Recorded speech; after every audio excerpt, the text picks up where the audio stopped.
Friends இப்போ பார்த்தீங்கன்னா முட்டை சாதம் அது ரெடி ஆகிட்டு இருக்கு.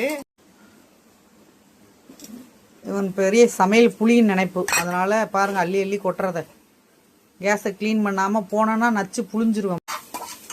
உப்பு பாருங்க அள்ளி அள்ளி கொட்டுறான். எப்படி இருக்க போதும் இந்த முட்டை சாதம். முட்டையை அப்படி உடைக்கிறான்.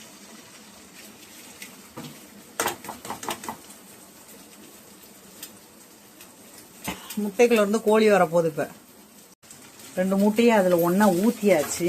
அடுத்தது இவன் என்ன போடுறான்னு பார்க்கலாம். இவன் ஸ்டைலுக்கு போட்டு முட்டை சாதத்தை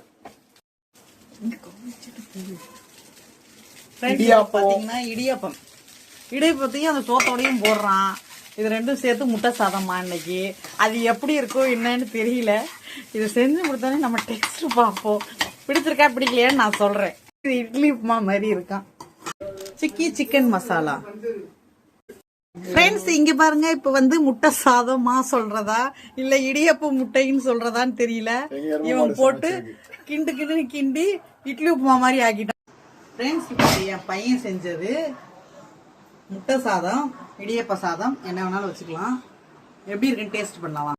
ஓகே ஃப்ரெண்ட்ஸ், அவசர அவசரமா தான் செஞ்சேன். சூப்பரா வந்திருக்கு. நல்ல டேஸ்டாவும் இருக்கு, நல்லாவும் இருக்கு. ஓகே, அடுத்த வீடியோல நாளைக்கு பார்க்கலாம்.